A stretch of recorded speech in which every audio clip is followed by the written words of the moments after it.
Le passage sur lequel nous allons nous appuyer ce matin se trouve dans Luc, au chapitre 16.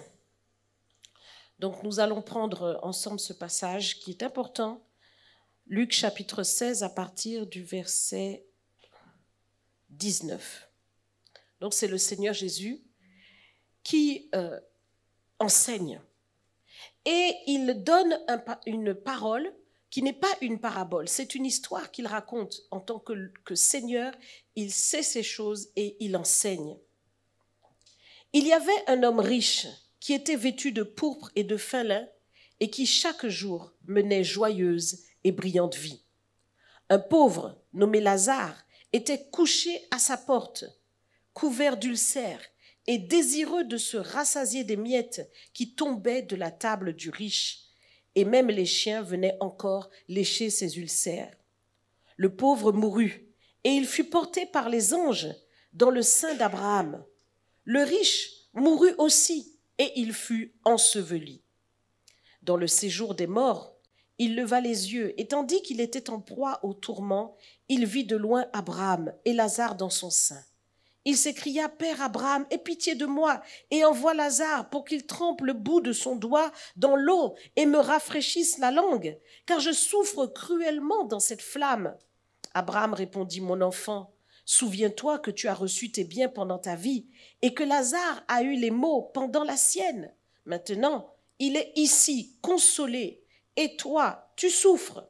D'ailleurs, il y a entre nous et vous un grand abîme, afin que ceux qui voudraient passer d'ici vers vous ou de là vers nous ne puissent le faire. » Le riche dit, « Je te prie donc, Père Abraham, d'envoyer Lazare dans la maison de mon père, car j'ai 5 frères.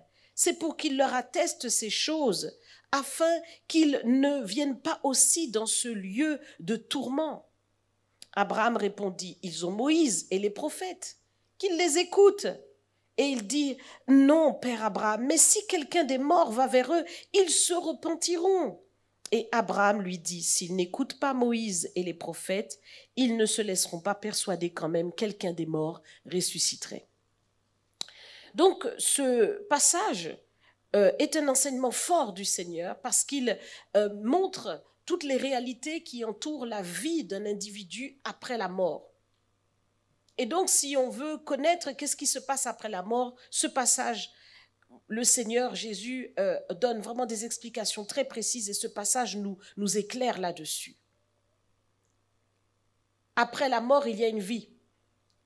Et que ça soit Lazare d'un côté, consolé dans le sein d'Abraham, ou de l'autre côté, nous avons ce riche, eh bien, il se retrouve en enfer, dans cette flamme.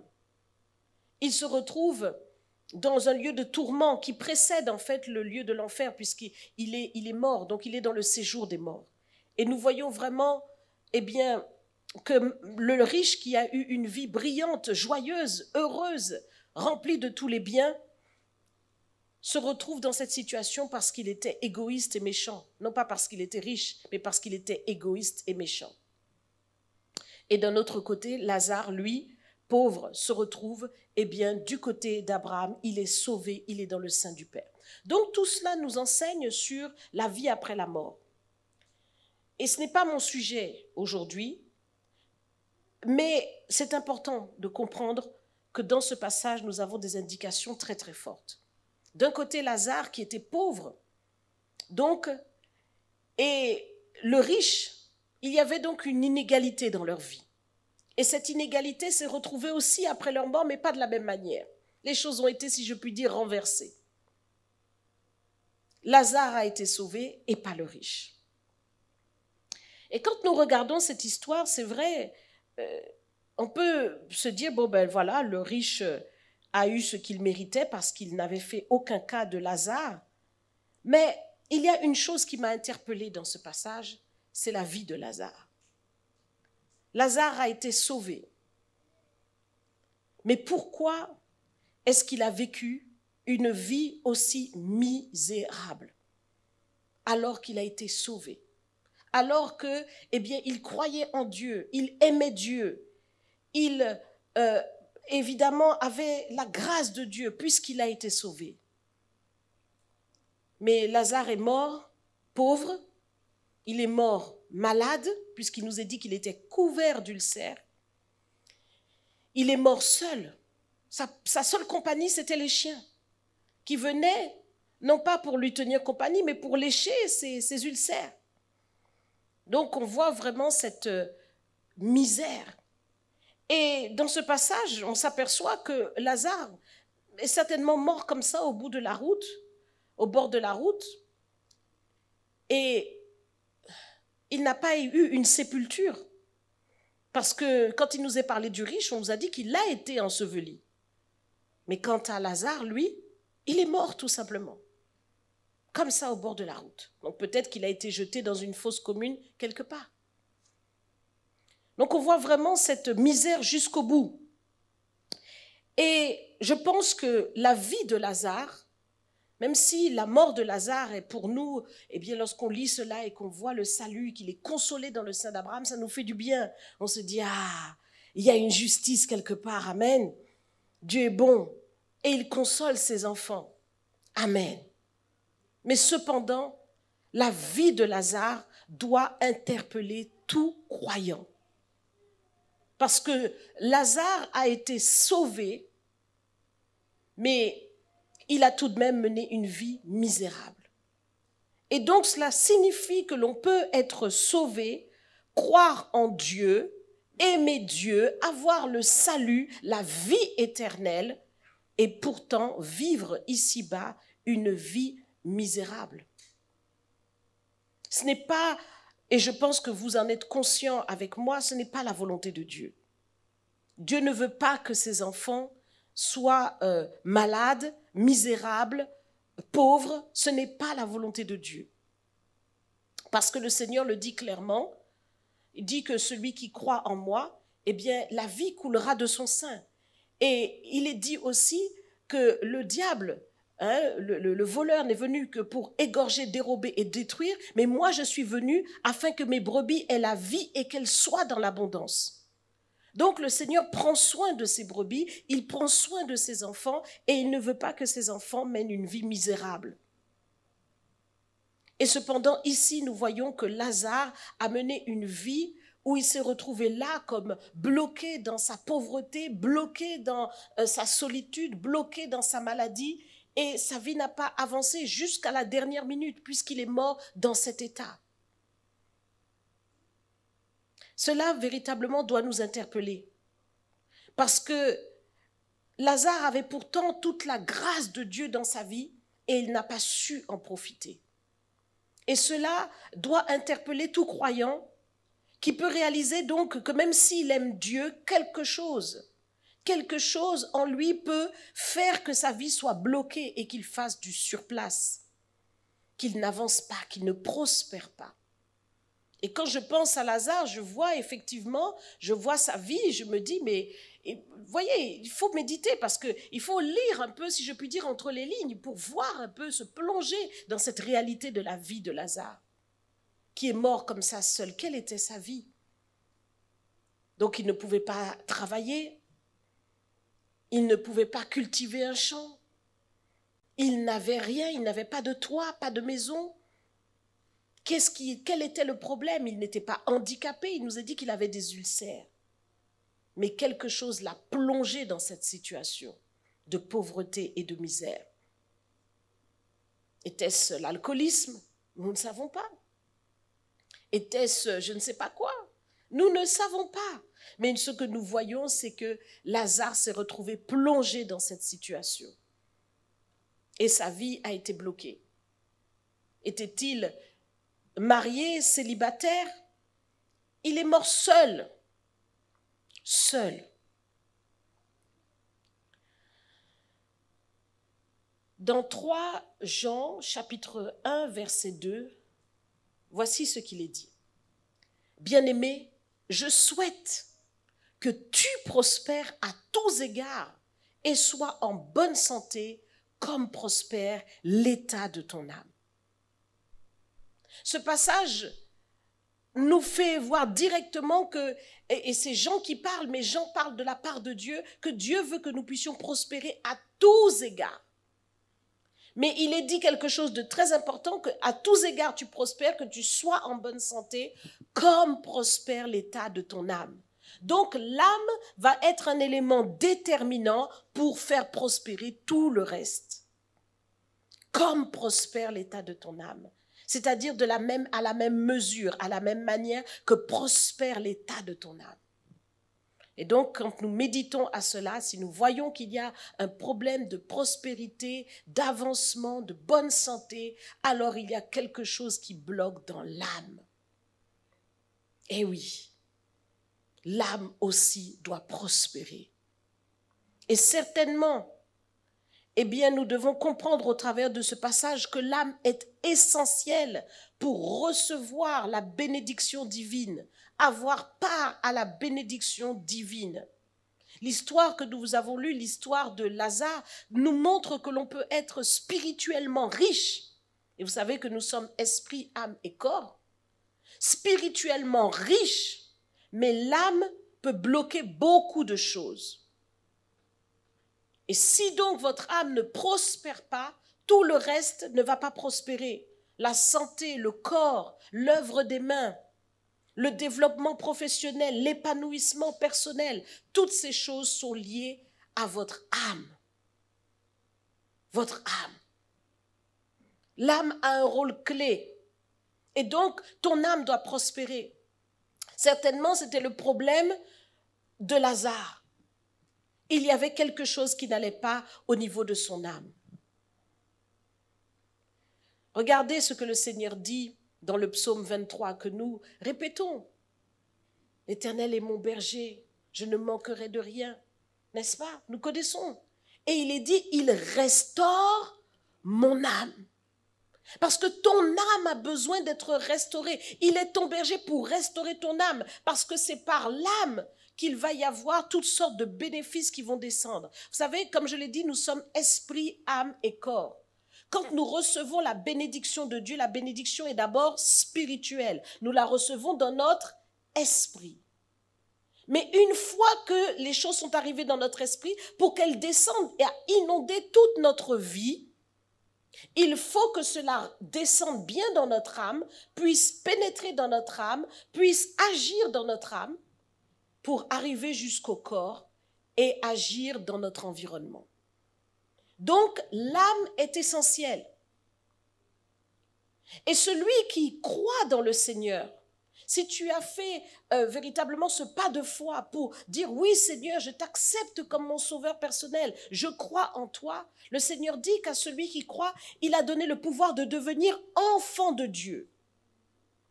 Et donc le Seigneur le dit, il est né non pas de la chair ni de sang, mais de la volonté de Dieu. Il est né de l'Esprit. Il est né de l'Esprit. Et lorsque tu reçois le Saint-Esprit, donc tu es né de l'Esprit. Donc ton esprit vit. Et Dieu donc s'attache à restaurer ton âme maintenant. Le travail de Dieu va être de restaurer ton âme. Parce que ton âme a été choquée dans beaucoup de choses qui se sont passées dans ton enfance, dans les péchés que tu as commis. L'âme a été choquée dans toutes ces choses. Qu'est-ce que c'est que l'âme? L'âme, c'est le siège de nos sentiments, de nos émotions. C'est le siège de nos désirs, de nos pensées, de nos réflexions. C'est notre fort intérieur. Nous parlons des états d'âme. Un jour, tu es dans la joie. Un jour, tu es triste. Un jour, tu sens vraiment que tu es émerveillé, tu es content des choses. Et puis un autre jour, tu es déprimé. Ça, c'est l'état d'âme. Et quand une âme oscille comme ça entre le tout va bien et le tout va mal, c'est que l'âme n'est pas en bon état. Parce que l'âme, selon Dieu, doit être restaurée. Et quand ton âme est restaurée, alors ton âme est dans la paix, ton âme est dans la joie, ton âme se réjouit dans l'Éternel. Donc, comme je le disais, l'âme, c'est le siège de tout cela. C'est ce qui fait ton identité. Et cette âme-là a beaucoup de prix aux yeux du Seigneur. Jésus a payé le prix pour ton âme. Ton âme est très précieuse. La valeur que Dieu a donnée à ton âme, c'est la valeur du Fils de Dieu, du Roi des rois, du Seigneur des seigneurs, qui a donné sa vie pour toi. Donc réalise que ton âme a du prix aux yeux de Dieu. Il n'a pas voulu que tu périsses. Mais au contraire, cette âme qui est éternelle, qui ne meurt jamais, cette âme doit être restaurée. Ton âme doit être restaurée. Parce qu'il y a beaucoup de mauvaises choses qui peuvent se cacher dans l'âme, des mauvais sentiments, des mauvaises pensées, des mauvais désirs, des mauvaises émotions. Tu passes de la colère à la joie, ce n'est pas bon tout cela. Ce sont des mauvaises émotions. Et quand nous regardons la vie de Lazare, eh bien nous allons voir quel était l'état de l'âme de Lazare. Lazare, il nous est dit ceci au verset 21, que Lazare avait un désir. Son désir, c'était de se rassasier des miettes du riche. C'était ça le désir de Lazare. Il avait un désir. Donc, la position de l'âme de Lazare était dans le désir des miettes du riche. Vous l'avez lu avec moi? Dans le verset 21, il était désireux de se rassasier des miettes qui tombaient de la table du riche. C'était son désir. Donc, il s'était couché là au portail devant la maison du riche. Et je me suis posé la question, mais pourquoi Lazare est allé devant le portail du riche? Vous savez, quand quelqu'un a faim, il se met dans un, dans un passage où il sait qu'il y aura du monde qui va passer là, où il sait que là au moins on a quelque chose. Mais il n'est pas allé sur la place de la ville. Il n'est pas allé près du marché. Il n'est même pas allé près du temple. Il est allé au portail du riche parce qu'il désirait se rassasier des miettes. Et quand j'ai médité à cela, j'ai réalisé que Lazare représente toute personne qui convoite une vie qui n'est pas la sienne, qui convoite des choses, que lorsqu'il voit le riche, il se dit « Ah, si je pouvais être comme ça ». Vous voyez, il convoite. Il y avait ce désir-là qui était une mauvaise aspiration, un positionnement, une inclinaison de son âme qui n'était pas à la gloire de Dieu. La Bible nous dit recherchez premièrement le royaume de Dieu et sa justice et tout vous sera donné par-dessus. Tout. Donc la nourriture, le vêtement, le Seigneur dit ne soyez pas comme les païens qui recherchent ces choses. Les païens recherchent cela. Mais vous, en tant qu'enfant de Dieu, vous devez premièrement rechercher le royaume et sa justice et tout vous sera donné par-dessus. Eh oui. Or, Lazare était un enfant de Dieu, mais il n'a pas mis cette parole en pratique. Et donc, Lazare se retrouve non pas à rechercher premièrement le royaume et sa justice, mais à rechercher le vêtement, la nourriture, comme les païens. Lazare le sauvait. Et donc, tout ne lui est pas donné par-dessus. Il était là, non pas devant le temple, mais il était devant le portail du riche. Le Seigneur nous dit dans le psaume 37 au verset 4, « Fais de l'Éternel tes délices, et il te donnera ce que ton cœur désire. » Donc c'est important pour toi de mettre les choses à l'endroit, comme Dieu le veut. Certainement, il y a beaucoup de choses que tu souhaites, mais tu dois avoir une priorité dans tes désirs. C'est là le positionnement de ton âme qui doit être dans le bon sens. Tu dois désirer ardemment les choses de Dieu. Tu dois désirer ardemment le royaume de Dieu, le règne de Dieu, la gloire de Dieu et la justice de Dieu. Et quand véritablement tu désires ces choses et que tu recherches Dieu, alors Dieu s'occupe de toi. Regardez aussi avec moi le psaume 37, verset 25 qui dit ceci. Il explique que le jeune ne mendie pas son pain. Le juste, ne mendie pas son pain. Le juste ne mendie pas son pain. Regardez dans le psaume 37, 25, donc, « J'ai été jeune, j'ai vieilli. » C'est David qui parle, le roi David, avec une telle expérience de Dieu, de sa puissance, de sa fidélité. Et il dit, psaume 37, verset 25, J'ai été jeune, j'ai vieilli, et je n'ai point vu le juste abandonné, ni sa postérité mendiant son pain. » Donc quelque chose n'allait pas dans la vie de Lazare. Il y avait un problème de justice. Voyez, quand vous n'êtes pas en phase, quand votre âme n'est pas positionnée pour le royaume, quand tout votre désir n'est pas tourné vers le royaume, il y a une injustice qui s'installe en vous. Parce que vous n'êtes pas en train de chercher ni le royaume de Dieu, ni la justice de Dieu. C'était le problème de Lazare. Son âme ne prospérait pas. Son âme. Quel est le désir de ton âme? Dieu a déjà promis aux pauvres de l'enrichir. Le Seigneur dit que que le pauvre dise je suis riche. Que le pauvre dise je suis riche. Donc ça veut dire qu'il doit déjà proclamer des choses parce qu'il sait que Dieu l'a déjà enrichi. Dieu l'a enrichi à tous égards. C'est la promesse de Dieu. Dieu a déjà promis de s'occuper du pauvre.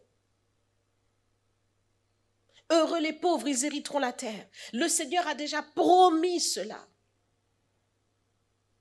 Il a promis cela. Il a promis aux pauvres de s'occuper de lui. Dieu veut être sa richesse. Mais si l'âme du pauvre reste non transformée, non restaurée, non renouvelée, alors il bloque sa provision divine. Il bloque sa provision divine. Et Lazare a certainement bloqué sa provision divine. Pourquoi? Parce que tout ce que nous possédons, tout ce que nous avons dans le Seigneur, tout ce que nous vivons sur la terre, nous l'avons par la foi. Amen. Notre foi opère lorsque nous prions, nous demandons au Seigneur, Seigneur, agis pour moi. Et le Seigneur le fait. Mais certains se disent, mais comment moi, je ne comprends pas, je prie, et je ne vois rien. Non, il y a certainement un problème qui bloque ta foi. Il y a quelque chose qui bloque ta foi. Et souvent, ce qui bloque ta foi, c'est le fait justement de ton âme. De ton âme qui, par son positionnement, qui n'est pas dans la justice de Dieu, qui ne recherche pas le royaume de Dieu, qui n'est pas dans ce désir ardent, dans cette ferveur-là, se retrouve en fait dans une position où l'âme en fait tue la foi. Elle tue ta foi. Et je vais vous expliquer comment, parce qu'il faut bien comprendre comment ça fonctionne. Pour pouvoir recevoir du Seigneur, il faut que l'âme soit juste. Il faut que ton âme soit juste. C'est le juste. Mon juste marchera par la foi, vivra par la foi.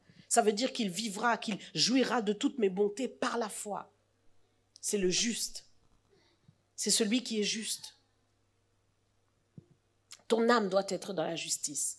Dans Proverbes chapitre 13, verset 23, il nous est dit ceci, « Le champ que défriche le pauvre donne une nourriture abondante. » Voyez, donc Dieu a prévu des choses merveilleuses pour le pauvre. C'est-à-dire, il a prévu que son champ qu'il va défricher lui apporte beaucoup. Dieu a prévu cela. Et ça veut dire que dans ta vie, il y a des dons, des talents, des choses extraordinaires que tu peux déployer et qui vont donner quelque chose de formidable. Une nourriture abondante. Tu seras dans l'abondance. Et l'abondance, ce n'est pas simplement, de pourvoir à ses besoins. Non, c'est plus que cela. L'abondance, ça veut dire que tu peux pourvoir aussi pour les autres. Amen. Une nourriture abondante. Mais regardez ce qu'il est dit dans la suite du verset. Mais tel périt par défaut de justice. Tel périt par défaut de justice. Donc, il y a défaut de justice dans l'âme. Et cela empêche de pouvoir, de bénéficier de toutes les provisions divines, de toutes les grâces de Dieu. Quand vous lisez la parole de Dieu, vous voyez comme un décalage. Vous voyez que mais Dieu a béni, Dieu a fait des choses extraordinaires, Dieu répond, il agit, il fait, mais pourtant dans vos vies, vous voyez que, oh, mais je ne comprends pas, hein, n'est-ce pas? Voilà. Eh bien, c'est l'âme qui doit être restaurée. Et dis avec moi au Seigneur, Seigneur, restaure mon âme. Seigneur, restaure mon âme. Parce que nous voulons bénéficier de toutes les grâces de Dieu. Dieu veut faire des choses merveilleuses. Nous avons entendu le témoignage de notre sœur, mais Dieu veut faire des choses, il veut faire des choses, il veut faire des choses. Il veut multiplier les témoignages. Alléluia. La justice, c'est comme un vêtement qui habille l'âme. C'est un vêtement qui habille l'âme. Et le Seigneur dit que la justice humaine est un vêtement souillé. Donc, tout ce que nous pouvons faire, que nous croyons être juste, devant Dieu, c'est un vêtement souillé. Il n'y a personne qui soit juste sur la terre par lui-même. Donc, nous avons besoin de la justice de Christ. C'est Christ qui est le juste. C'est lui qui a tout fait parfaitement devant Dieu. C'est lui qui est le juste. Donc, nous devons nous identifier à Jésus-Christ. Ça veut dire que lorsqu'il est mort à la croix, il a pris ta place. Et tu dois t'identifier à lui. Tu dois prendre sa justice. Voyez? Si tu ne prends pas sa justice et si tu penses que tu pourras venir devant Dieu avec ton propre vêtement pour dire « Oh Seigneur, j'ai fait tout ce qu'il fallait », ça ne marche pas devant Dieu. Le Seigneur dit « C'est celui qui croit qui sera justifié ». C'est par la foi que nous sommes justifiés et non par les œuvres. Donc, notre justice doit nous venir de Christ. Ce vêtement donc qui habille l'âme doit caractériser nos désirs, doit caractériser nos pensées, doit caractériser notre positionnement intérieur, nos émotions, nos sentiments. Nous devons avoir les émotions, les sentiments, les pensées, les désirs du juste. Il faut être habillé de la justice de Christ. Tout par celui qui me fortifie. Mais toi, dans tes pensées, c'est « j'en peux plus, j'en ai marre, je suis fatigué ». Voyez? Et ce genre de pensées entretiennent l'injustice. Les sentiments qui étaient en Christ sont des sentiments de miséricorde, des sentiments d'amour, des sentiments de bienveillance. Mais toi, à un moment donné, tu fermes ton cœur et tu dis « à un moment, ça suffit ». Trop, c'est trop. J'ai pardonné une fois, 2 fois, pas 3. Vous comprenez? Alors que le Seigneur dit 77 fois, 7 fois. Donc vous comprenez que les sentiments ne sont pas ceux de Christ. Et là, l'injustice demeure. Les désirs. Le Seigneur dit, le zèle de ta maison me dévore. Voilà le désir de Dieu. C'est de faire avancer son royaume, c'est de faire avancer son règne. Il a un désir qui honore le Seigneur. Il a le désir de voir les âmes sauvées. Il a un désir de faire avancer son royaume. Le zèle de ta maison me dévore. Mais nous, oh, j'en ai marre, j'ai pas envie aujourd'hui, là, on t'appelle dans l'équipe, on te dit, viens prêter main forte à telle équipe, viens faire ci, viens faire... Oh, j'ai autre chose à faire. Et en fait, tu sais que tu pouvais donner ton temps, mais tu préfères t'occuper de toi. Tu préfères ne pas, placer dans ton agenda les choses de Dieu, parce que tu trouves que c'est trop. Le désir de Dieu ne te dévore pas. Quand le Seigneur te dit, bon, allez, lis un peu la parole de Dieu, médite un peu. Tu commences à ouvrir ta Bible, tu lis un verset, tu commences à bâiller. Tu t'endors sur la Bible. Tu dis, tu fermes la Bible, tu prends la télécommande, tu ouvres la télé. Tu ouvres la télé. Et certains peuvent passer une nuit Netflix. Nuit Netflix. Ton adoration, c'est pour Netflix. Amen. Mais oui, il faut réaliser ce que je suis en train de dire parce que on ne réalise pas, je vous dis, on ne réalise pas. Et l'âme n'est pas dans la justice parce que le désir n'est pas le désir de Dieu. Les émotions ne sont pas les émotions de Dieu. Quelqu'un, il s'est passé quelque chose, une situation s'est produite, tu t'es énervé, tu t'es mis en colère. Est-ce que Dieu se met en colère comme ça? Sur son trône, il est en train de s'énerver chaque fois que quelqu'un dit quoi que ce soit? Non. Mais toi, tu bronches, tu te mets en colère, tu t'énerves.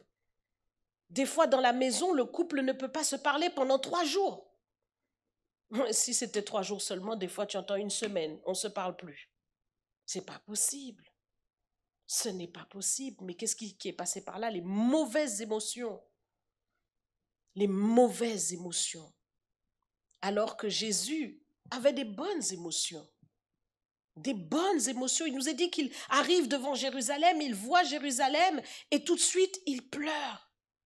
Il a une émotion pour Jérusalem parce qu'il voit, il dit, mais Jérusalem, Jérusalem qui tue les prophètes, j'ai tant voulu rassembler tes enfants comme une poule rassemble ses petits sous ses ailes, mais tu ne l'as pas voulu. Il a les émotions divines. Son émotion est pour le royaume. Mais toi, tu pleures parce que tu vois que tu as moins 10 € sur ton compte en banque et tu commences à pleurer. Ce n'est pas les mêmes émotions. Moins 10 € sur ton compte en banque, tu commences à pleurer. Moins 100 € sur ton compte en banque, tu commences à pleurer. Ce n'est pas les mêmes émotions, mes bien-aimés. Alors que le Seigneur dit qu'il pourvoira, il pourvoira. Il pourvoira, il va s'en occuper. Laisse ça entre les mains de Dieu. Mais occupe-toi des émotions divines. Amen. Donc, le Seigneur le dit ici, notre âme doit être restaurée parce que notre âme ne fonctionne pas comme Dieu veut. Notre âme n'est pas en ligne avec tout ce que nous recevons spirituellement. L'âme est décalée par rapport au royaume de Dieu. L'âme ne marche pas dans la justice. L'âme marche dans l'injustice. Pourtant, nous sommes sauvés. Pourtant, nous avons la grâce de Dieu. Mais l'âme n'arrive pas à rentrer elle aussi dans le royaume de Dieu. L'âme est toujours dans ce mauvais positionnement. Et beaucoup d'enfants de Dieu ont ce mauvais positionnement de l'âme, comme Lazare, sauvé mais pas renouvelé. Sauvé mais pas transformé. Les pensées. Souvent tes pensées tournent dans les mauvaises choses. Des pensées impures, des paroles impures que tu entends dans ta tête, tu ne comprends même pas d'où ça vient. Mais en fait, tout ça, c'est l'investissement de l'ennemi. L'âme n'est pas renouvelée. La Bible dit, soyez transformés par le renouvellement de l'intelligence. Donc, il faut une transformation intérieure. Il faut qu'il y ait en toi une capacité à être renouvelé. Il ne faut pas que tu sois comme Lazare qui a été figé dans sa maladie, dans sa pauvreté, dans son incapacité à prospérer. Non, il faut que tu sois renouvelé intérieurement, que tu puisses voir les choses différemment, que tu puisses penser différemment, que tu puisses réagir intérieurement et extérieurement différemment. Tu dois avoir une capacité à changer. Et beaucoup n'ont pas encore changé. Ou beaucoup n'ont pas achevé leur changement. Il faut aller en profondeur dans ce changement-là. Peut-être tu t'es arrêté en route. Tu as commencé à changer telle chose, telle chose, telle chose, et puis tu t'es arrêté là. Non, il faut aller en profondeur dans ce changement. Pour que tes états d'âme ne soient plus les mêmes. Pour que tes pensées ne soient plus les mêmes. Que tes désirs ne soient plus les mêmes. Et ça, c'est l'âme. L'âme, c'est comme, en fait, ce qu'on appelle la conscience. Vous voyez? L'âme, c'est la conscience. C'est ton âme. Et lorsque le Seigneur, donc, te sauve, il a mis en toi la vie dans ton esprit. Et maintenant, tout le travail, c'est au niveau de ton âme. La conscience doit être purifié. Et c'est ce qui s'est passé lorsque tu as pris ton baptême, tu as pris un engagement de bonne conscience devant Dieu. Donc tu as renouvelé ta conscience et le Seigneur a purifié ta conscience, il a purifié ton âme en fait. Mais chemin faisant, pendant que tu marches, ton âme, ta conscience a été souillée par des choses. Oui. Par des mauvaises pensées, comme nous l'avons dit, des mauvais désirs, des mauvaises émotions, toutes sortes de mauvaises choses. Et si tu ne fais pas ce travail de toujours venir au pied du Seigneur, de demander la sanctification de ton âme, de demander la purification de ton âme, de toujours demander au Seigneur de te laver de toute souillure, de tout péché, donc ton âme est souillée. Et quand nous disons qu'il faut te laver, ce n'est pas te laver pour aller te salir à nouveau.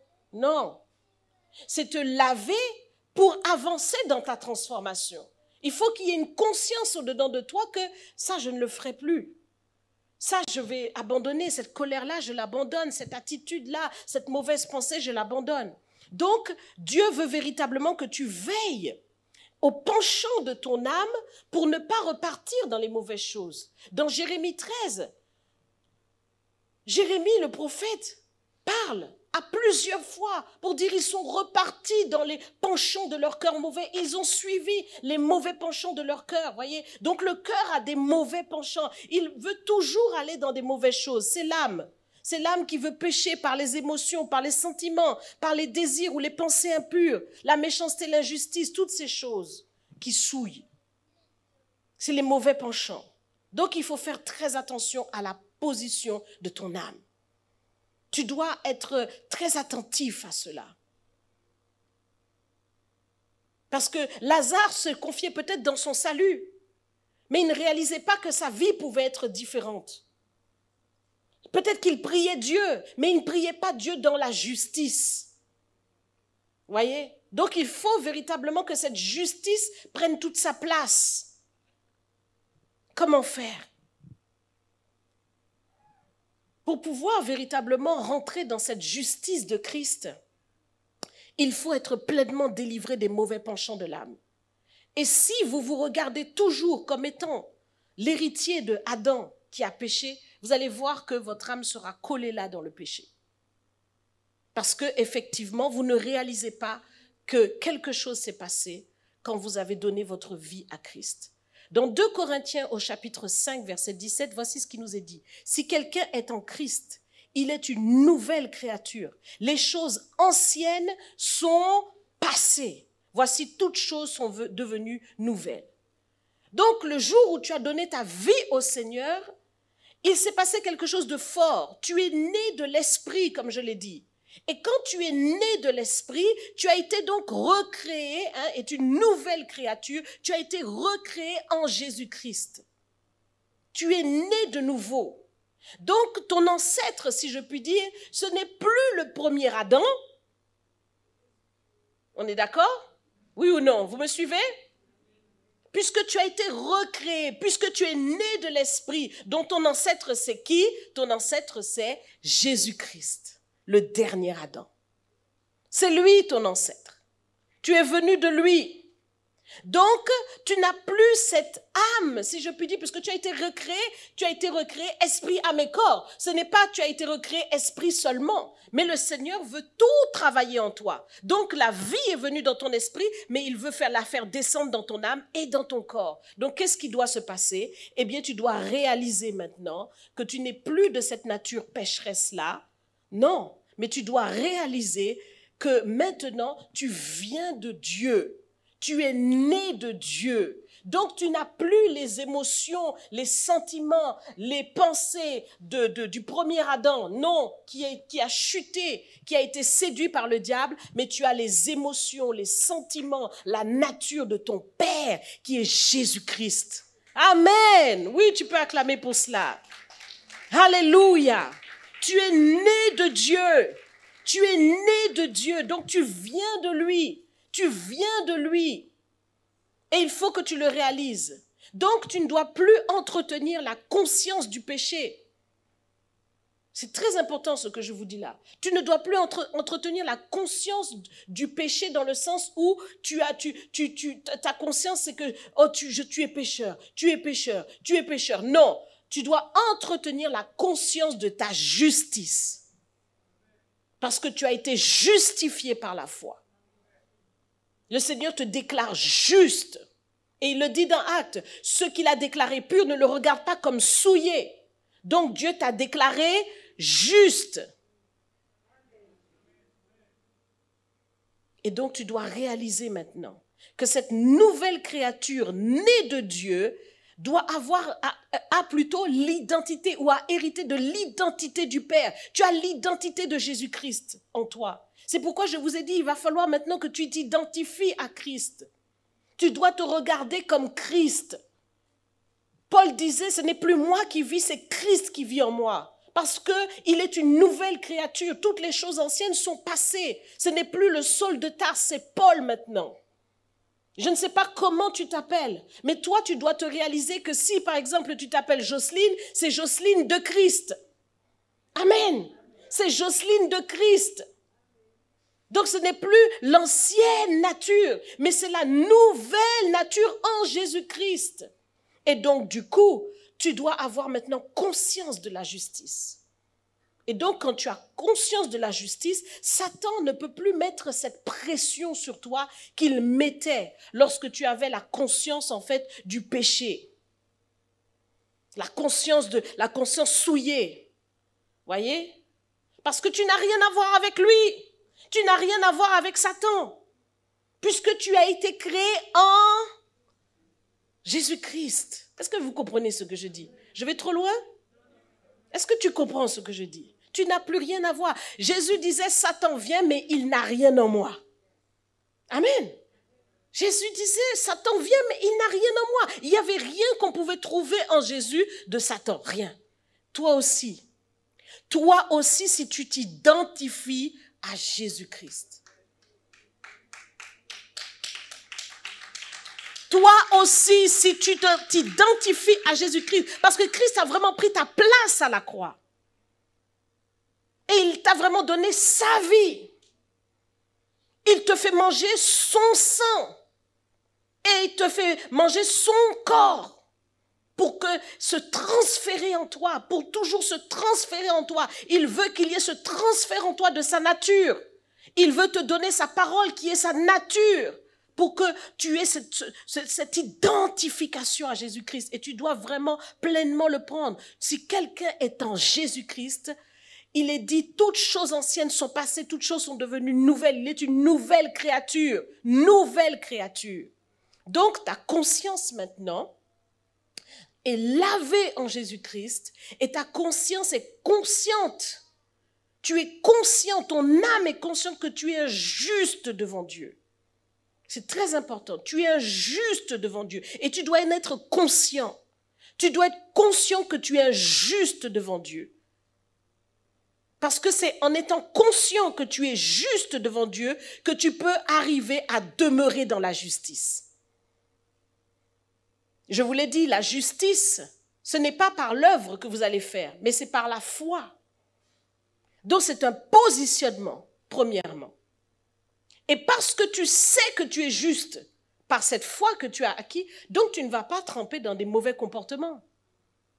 Vous voyez, cette justice dont tu es conscient va faire en sorte que tu ne peux plus repartir au comportement d'avant parce que tu sais que tu es juste, que tu as été justifié, que tu es de la nature de Jésus-Christ, donc tu ne peux plus marcher n'importe comment, puisque tu es une nouvelle créature.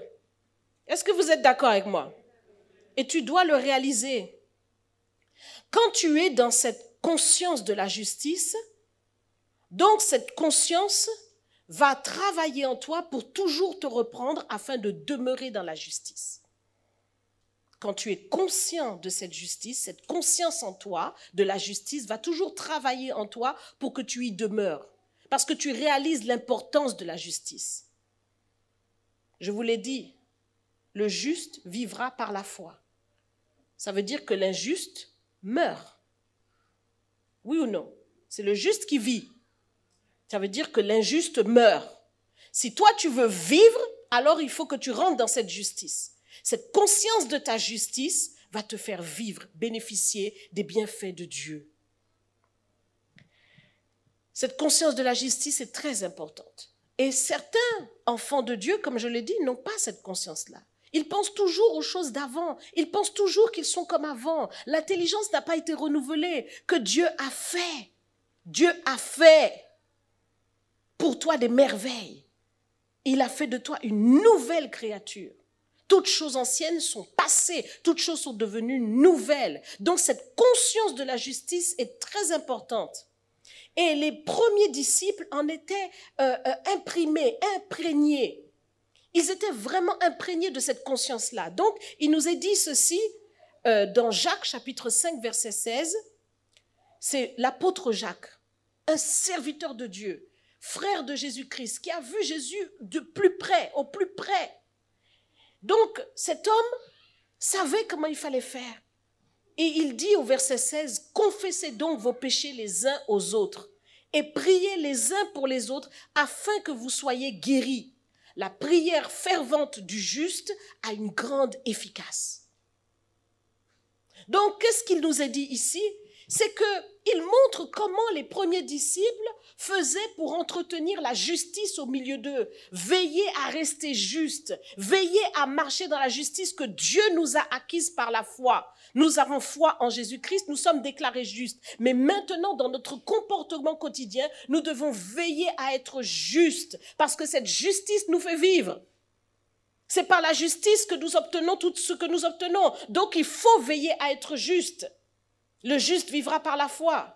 Alors, comment est-ce qu'ils faisaient? Ils confessaient leurs péchés les uns aux autres. Si quelconque mauvais comportement, mauvaise pensée, mauvaise attitude était venue, ils se confessaient les péchés les uns aux autres. Ils remettaient, si je puis dire, à Satan ses affaires. Tu remets à Satan parce que Satan n'a rien en toi. Tu lui remets à chaque fois lorsque tu confesses. Ah non, mais j'avais eu telle pensée, pardonne-moi. Ah, j'avais eu telle attitude, pardonne-moi. Et tu confesses et tu remets à Satan ses affaires. Tu demeures dans la justice, voyez?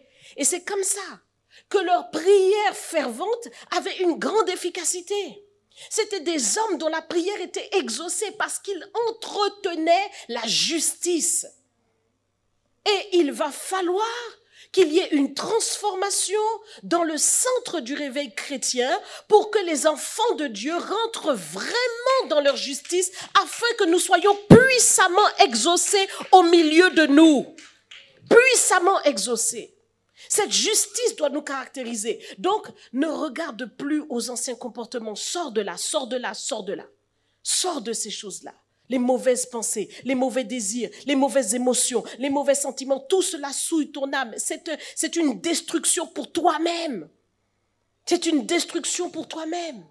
Et je vais vous expliquer comment, par le fait de marcher dans la justice, vous allez pouvoir vivre pleinement l'exaucement divin. L'exaucement divin. Voyez, le Seigneur exauce.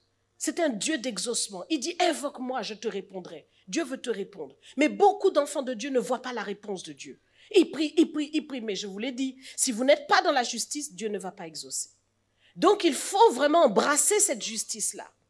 Lorsque vous avez une foi en Christ, vous êtes donc justifié par votre foi. Dieu vous considère comme juste. Et cette justice-là va maintenant travailler pour que vous appreniez à être renouvelé dans votre intelligence, dans votre âme, pour marcher en conformité avec cette justice que vous avez reçue. C'est comme quelqu'un à qui on a donné un vêtement blanc. Et ce vêtement est blanc, ce vêtement est propre, ce vêtement est propre. C'est cette justice que l'on vous a donnée. Donc quand vous avez un vêtement blanc, vous faites attention de ne pas le tacher. Oui ou non? Quand vous avez un vêtement blanc, vous faites attention de ne pas le tacher. Si jamais le vêtement s'est taché, parce que ça peut malheureusement arriver, vous allez courir vite pour le laver, oui ou non?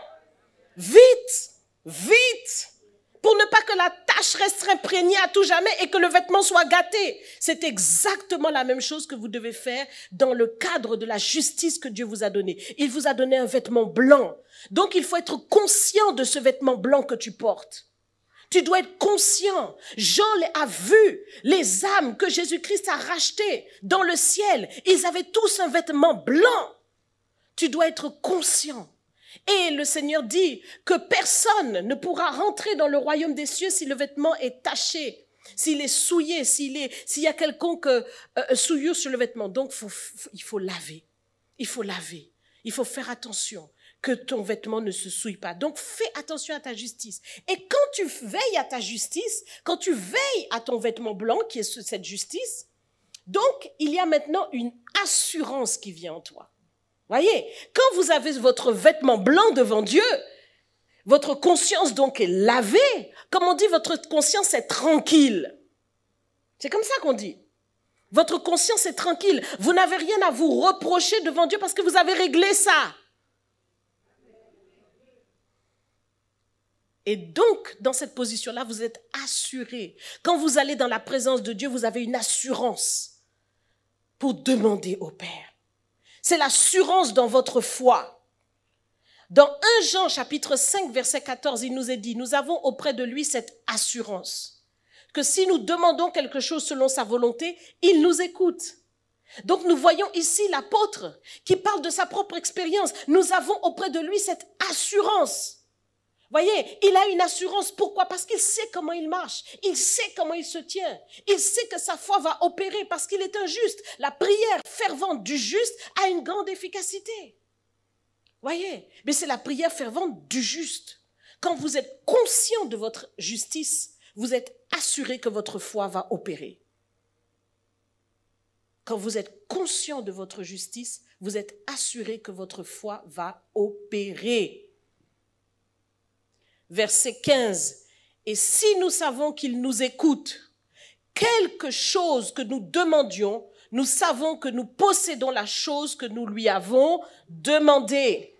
Si nous savons qu'il nous écoute, quelque chose que nous demandions, nous savons que nous possédons la chose que nous lui avons demandée. Ça veut dire que lorsque nous sommes conscients de notre justice, nous sommes dans cette assurance-là. Nous pouvons aller avec assurance devant le trône de gloire pour demander à Dieu de nous secourir dans tous nos besoins. Et nous avons cette assurance au-dedans de nous que le Seigneur nous écoute. Nous sentons que le courant passe entre Dieu et nous. Nous sentons dans notre cœur qu'il y a une attestation par l'Esprit que oui, Dieu écoute, il entend ta prière. Et donc du coup, tu es là en train de prier, mais tu sais que c'est fait parce que tu es dans la présence de Dieu. Il y a une connexion directe qui se fait entre toi et le Seigneur, et ta prière fervente est exaucée, quel que soit ce que tu lui demandes. Amen. Et donc c'est très important, parce que lorsqu'il y a un manque de justice, c'est-à-dire que le vêtement est souillé, lorsqu'il y a un manque de justice, cela conduit à un manque d'assurance. Dans votre positionnement, vous n'êtes pas assuré. Peut-être, Seigneur, vraiment, oh Dieu, vous venez, mais vous n'êtes pas assuré. Est-ce que tu vas m'exaucer, Seigneur? Tu sais déjà toi-même que tu n'es pas en place. Manque de justice égale manque d'assurance. Manque d'assurance égale faiblesse de la foi. C'est clair.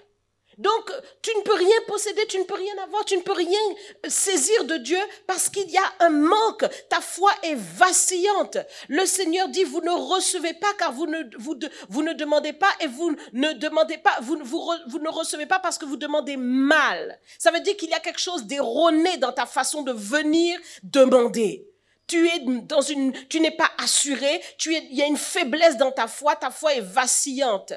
Et le Seigneur dit que si quelqu'un doute, qu'il ne pense pas recevoir quoi que ce soit de lui. Voyez? Donc c'est très important maintenant. Tu dois comprendre qu'il faut revêtir ta justice pour pouvoir t'assurer la faveur divine. Il faut que ton positionnement soit véritablement le positionnement du juste. Tu dois être conscient de ta justice. Conscient que Jésus-Christ a déclaré, tu es mon juste. Et maintenant, par le fait que Dieu a déclaré que tu es son juste, tu ne peux pas entretenir dans ton âme, parce que la justice habille l'âme. La justice n'habille pas votre esprit, la justice habille votre âme. Donc, tu dois faire très attention maintenant au positionnement de ton âme pour ne pas souiller ton âme dans l'injustice, parce que tu es une nouvelle création. Nous savons que nous pouvons traverser des épreuves, traverser des choses difficiles. Mais lorsque nous avons ce positionnement-là, il y a une assurance. Il y a une grande assurance. Voyez? Vous savez qui vous êtes. Vous savez ce que vous êtes et vous savez dans quoi vous allez. Lorsque j'étais dans l'avion, il y avait tellement de turbulences, je vous dis. Oh là là là là là là. Mais des turbulences pas possibles. Ce vol a duré 9 heures. 9 heures de vol pour arriver à la Martinique. Il y avait des vents contraires. Les turbulences. Il y a des turbulences comme ça dans nos vies des fois. Il y a des moments difficiles. Et il y a des turbulences. Quand il y avait des turbulences comme ça, mais il y a une assurance. Vous voyez? Il faut, quand il y a les turbulences comme ça, quand tu es à combien de... quand tu es jusqu'en haut là-bas et que l'avion fait boum, boum, boum, boum, tu es comme... Je vous dis, s'il n'y a pas une assurance en toi, il faut bien trouver le solide, le rocher solide sur lequel tu vas t'appuyer au-dedans de toi. Amen. Oh, mes bien-aimés, quand tu es là-haut, je te dis, en tout cas, l'assurance, lorsque tu sais que Dieu est avec toi, Seigneur, on va arriver à destination, il n'y a pas de problème. On va passer toutes les turbulences. Je vous dis que j'ai dormi dans ce vol pas possible.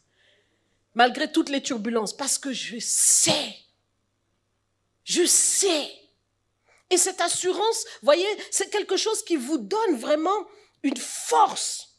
Cette assurance est nécessaire. Votre foi ne faiblit pas. Alléluia.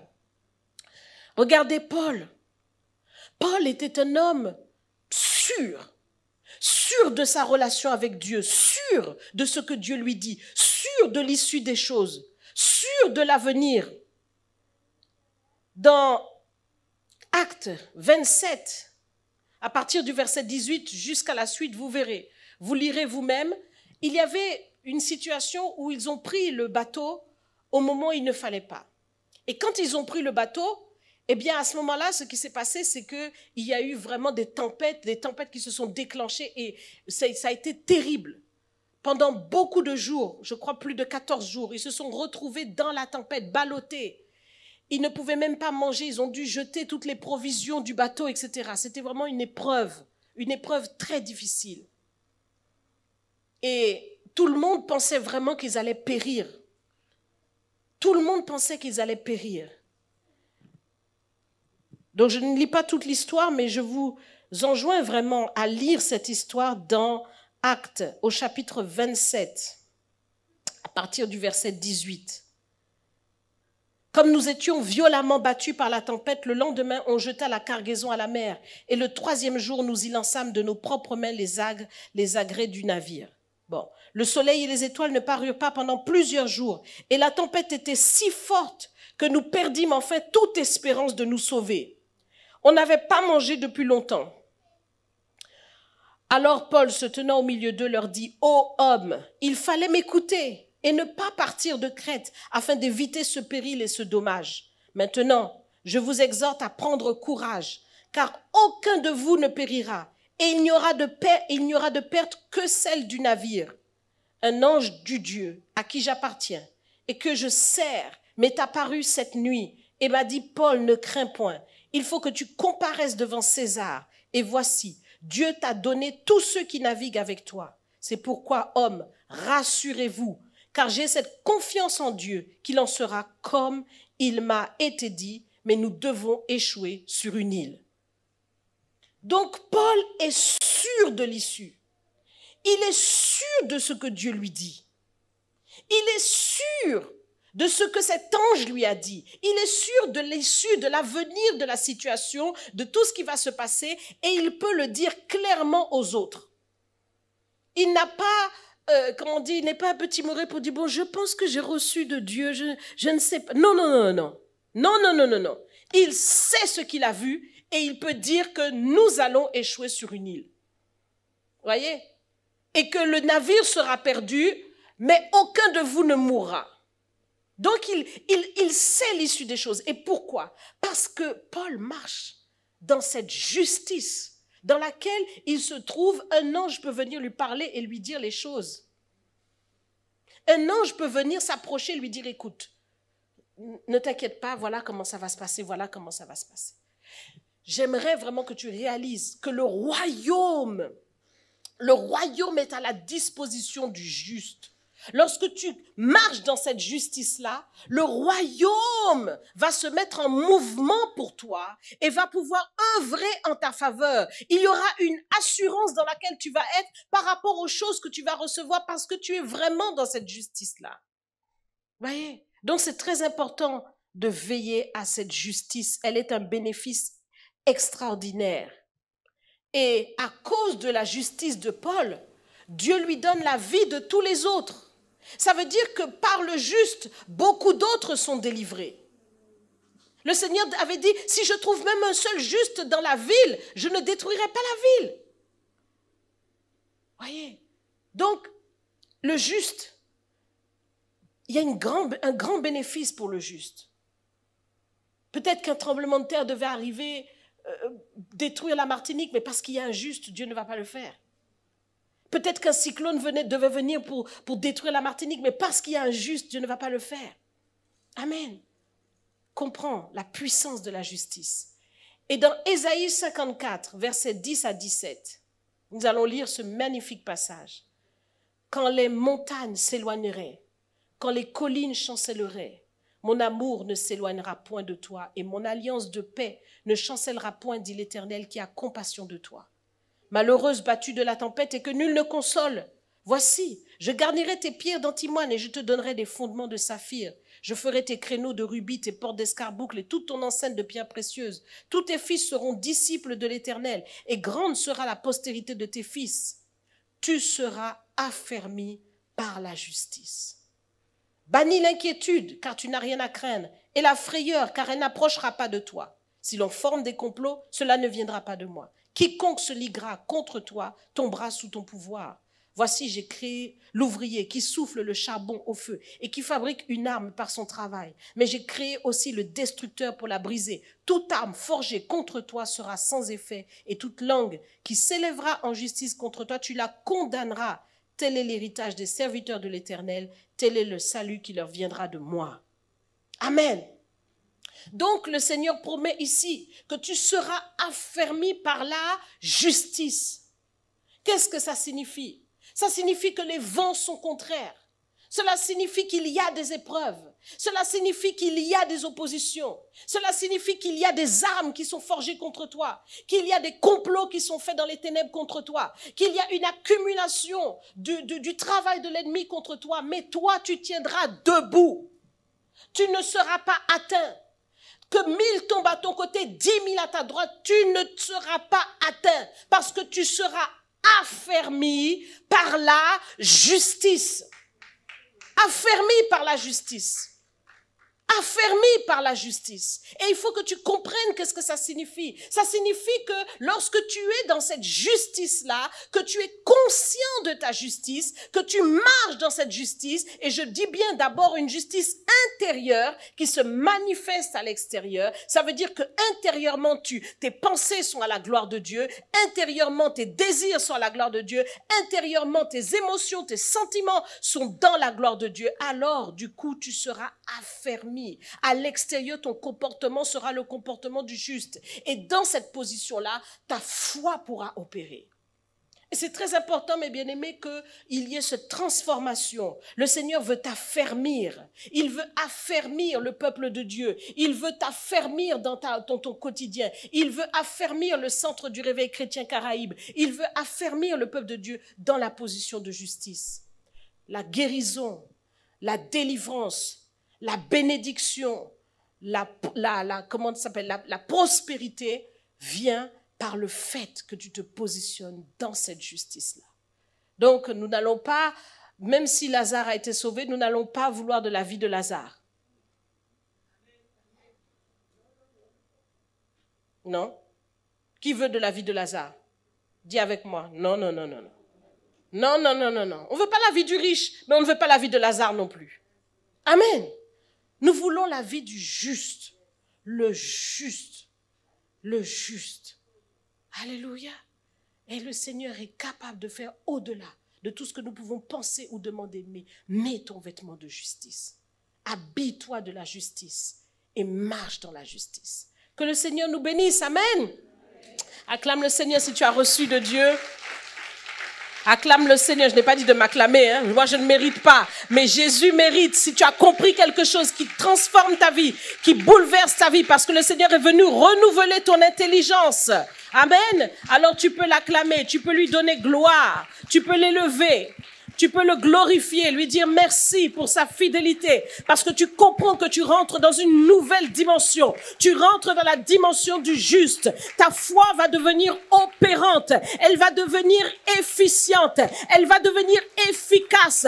Ta prière va être exaucée. Le royaume de Dieu va être en mouvement avec toi. Lorsque tu invoqueras l'Éternel, parce que tu es conscient. Voyez, tu es conscient de ta justice. Tu es juste consciemment. Tu dois être juste conscient. Tu dois être consciemment juste devant le Seigneur. Car tu prends conscience de l'importance de ta justice. Tu prends conscience que cette justice est une clé pour toi. Une clé pour véritablement être identifié à Christ et marcher victorieux. Alléluia. Que le nom du Seigneur soit béni. Nous rentrons dans cette semaine des miracles. Mais je crois que les miracles vont s'opérer. Je crois qu'il y aura des miracles de toutes sortes. Amen. Parce que maintenant, tu comprends comment ces miracles vont opérer. Tu comprends comment tu vas te positionner devant le Seigneur. Tu seras affermi par la justice. Alléluia. Que le nom du Seigneur soit béni. Nous allons maintenant élever une prière devant le Seigneur. Nous allons invoquer le Seigneur de tout notre cœur pour demander au Seigneur maintenant que ces choses, ces paroles que tu as entendues soient gravées à jamais dans ta vie, dans ton cœur. Répète ces quelques paroles après moi. Seigneur Jésus, j'ai entendu ta parole. Et maintenant, de tout mon cœur, parle avec force, de tout mon cœur, je me positionne dans ta justice. Je reçois la justice par la foi en toi. Je crois de tout mon cœur que tu es mort à la croix et que tu me donnes ta vie. À partir de maintenant, ta justice est en moi. Pardonne-moi tous mes péchés. Je renonce à cette vie d'avant et j'accepte cette nouvelle identité en toi. Mon âme est restaurée en toi. Mes sentiments, mes émotions, mes désirs, mes pensées, tout en moi est animé de toi, Seigneur. Et désormais, je vais veiller à ce vêtement blanc, que ce vêtement soit toujours blanc, que l'huile ne manque pas sur ma tête et que désormais, je puisse venir avec assurance devant ton trône, car c'est le juste qui obtient de ta part. Je te dis merci, Père, dans le nom de Jésus. Amen. Acclame le Seigneur. Acclame-le, acclame-le, acclame-le. Alléluia. Alléluia. Que le nom du Seigneur soit glorifié. Que le nom du Seigneur soit glorifié. Amen. Merci, Jésus. Alors, notre Dieu est bon. Je vais encore prier pour vous, s'il vous plaît. Élève tes mains vers le Seigneur. Éternel, mon Dieu, ta parole de vie, Seigneur, ô Éternel, a été libérée dans ce lieu.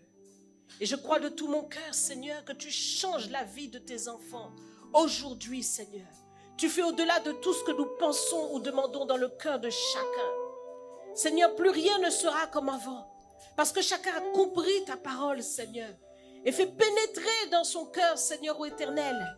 Et que maintenant, Seigneur ô Éternel, chacun se positionne pour être un juste et pour entretenir cette justice devant toi. Seigneur ô Dieu, ne te souviens plus des choses du passé, car tu l'as déclaré, que toutes choses anciennes sont passées, toutes choses sont devenues nouvelles en Jésus-Christ. Que chacun puisse marcher maintenant, Seigneur, en nouveauté de vie. Que intérieurement les pensées soient maintenant libérées. Et que, Seigneur, les pensées soient les pensées de Christ. Seigneur, que les sentiments maintenant soient libérés. Et que ce soient les sentiments qui étaient en Jésus-Christ. Que les émotions, Seigneur éternel, soient libérées de tout étau au nom de Jésus. Et que ce soient les émotions de Jésus-Christ. Seigneur, que les désirs, Seigneur, ô éternel, soient libérés de tous les mauvais désirs du passé et que ce soit les désirs de Jésus-Christ, les désirs de ta maison, les désirs de ton royaume. Seigneur, fais toutes choses nouvelles intérieurement pour chacun de tes enfants.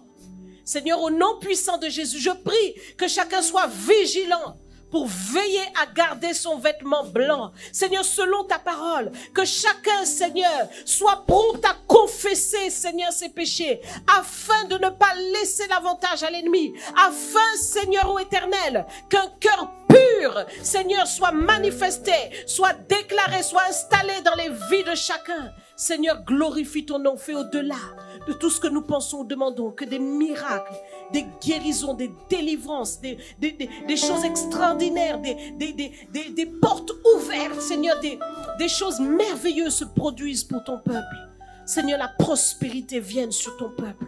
Je te le demande au nom de Jésus, que celle qui ne se mariait pas se marie, que celui qui ne se mariait pas se marie, que ceux qui n'avaient pas d'enfants aient des enfants, que ceux, Seigneur ô Éternel, qui attendent des promotions puissent les avoir, que ceux, Seigneur ô Éternel, qui veulent, Seigneur, acquérir, puissent acquérir, que ton peuple soit prospère à tous égards, et que, Seigneur, tu fasses au-delà de tout ce que nous pensons ou demandons, que, Seigneur, ton Église soit prospère à tous égards, que quelque chose se passe, Seigneur, que cette année 2022 ne soit pas comme les années passées, mais qu'elle soit une année d'accroissement pour le peuple de Dieu à tous égards, au nom de Jésus-Christ de Nazareth. Seigneur, nous voulons voir ta gloire se manifester. Je te dis merci de ce que tu fais toutes choses nouvelles dans le nom de Jésus de Nazareth, et nous disons Amen.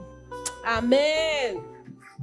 Oui, tu peux acclamer le Seigneur, tu peux acclamer le Seigneur, tu peux acclamer le Seigneur, tu peux acclamer le Seigneur. Le juste vivra par la foi. Alléluia. Ta foi va être opérante. Oh, merci Seigneur. Merci Seigneur. Alors s'il y a quelqu'un qui a entendu ce message et qui voudrait donner sa vie à Jésus publiquement, dire que moi aussi je crois en Jésus et je veux donner ma vie au Seigneur afin qu'il soit déclaré que devant Dieu, devant les hommes, eh bien tu as positionné ta foi tout simplement là où tu es, tu lèves ta main pour que je puisse prier pour toi. Si tu as reçu ce message et que dans ton cœur tu veux dire publiquement Seigneur je crois en toi, alors lève ta main, parce que aujourd'hui c'est le salut et la délivrance qui rentrent en même temps. Lève ta main là où tu es. Si tu es concerné, que tu veux de tout ton cœur donner ta vie au Seigneur, que tu n'as jamais eu l'occasion de dire Seigneur, je te donne ma vie, je te donne mon cœur, c'est le moment. Lève ta main là où tu te trouves. Amen, oui, gloire à Dieu. Est-ce qu'il y a quelqu'un d'autre? Oui, fais ce pas, fais ce pas. Amen, gloire à Dieu. Oui, oh que Dieu soit béni. Que Dieu soit béni. Alors, vous qui avez levé votre main, je vais vous demander encore un petit effort. Je vais vous demander de venir juste devant pour que nous puissions prier pour vous parce que c'est un témoignage de votre foi. Venez, venez tout simplement. N'ayez pas peur. Venez. Alléluia. Aidez notre sœur à venir, celle qui a levé la main. Il y a une sœur qui a levé la main. Aidez-la à venir. Toi qui es sur la plateforme, aidez-la à venir, s'il vous plaît.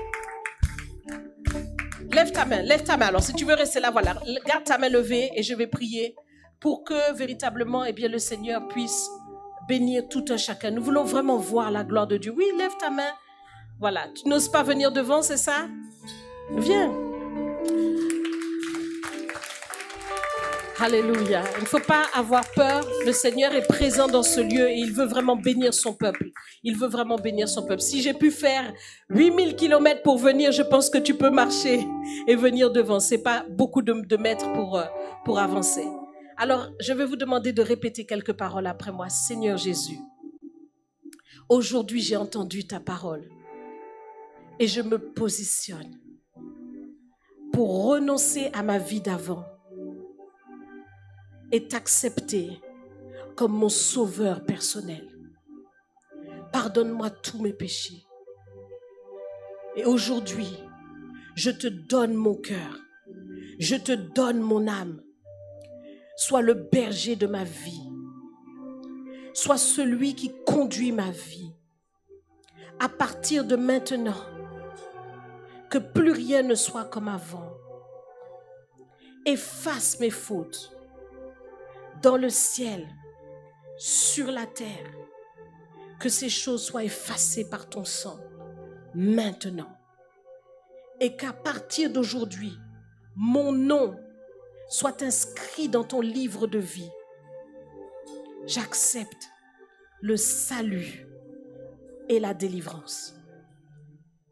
Seigneur, je te dis merci de ce que tu me donnes ton bon esprit, ton Saint-Esprit, afin que j'ai la vie en moi. Désormais, je t'appartiens. Tu es mon Seigneur. Au nom de Jésus. Amen. Amen. Alors, tu vas mettre ta main sur ton cœur. Mets ta main sur ton cœur et je vais prier pour toi. Je prie aussi pour vous qui êtes à la maison, qui suivez ce message. Si vous avez fait cette prière, eh bien, ce bénéfice est aussi pour vous. Et le Seigneur vous sauve maintenant. Désormais, votre vie ne sera plus comme avant, mais Jésus prend le contrôle. Seigneur Jésus, voici ces bien-aimés devant toi. Tu les connais mieux que moi-même. Et je prie maintenant pour chacun d'eux, Seigneur. Non seulement ceux qui sont ici présents dans cette salle, mais aussi ceux qui sont à la maison, Seigneur. Ceux qui sont derrière, Seigneur, au éternel, leur écran. Je prie, Seigneur, que tu saisisses leur vie maintenant pour ta gloire. Ils t'appartiennent. Ils ont confessé ton nom. Ils ont déclaré qu'ils t'appartiennent. Que maintenant, Seigneur, oh Dieu, tu effaces leurs transgressions et leurs péchés. Et que maintenant, tu les habilles de cette robe blanche, au nom de Jésus-Christ de Nazareth, qu'ils soient sauvés en toi, qu'ils aient l'assurance maintenant même de leur salut, que tu inscrives leur nom, Seigneur, dans ton livre de vie, et que maintenant le Saint-Esprit, Seigneur, descende pour mettre son sceau sur eux, au nom de Jésus-Christ de Nazareth. Je te dis merci, Seigneur, car ta parole est vérité. Tu dis que celui qui croira sera sauvé. Merci parce qu'ils ont cru en toi, parce qu'ils ont cru dans ton sacrifice, et désormais le salut leur est accordé. Que la joie, Seigneur, ô éternel, qu'il y a dans le ciel soit une joie manifeste dans leur vie maintenant, Seigneur, et nous te bénissons pour la suite. Tu les gardes, tu les protèges en toi, au nom de Jésus. Amen.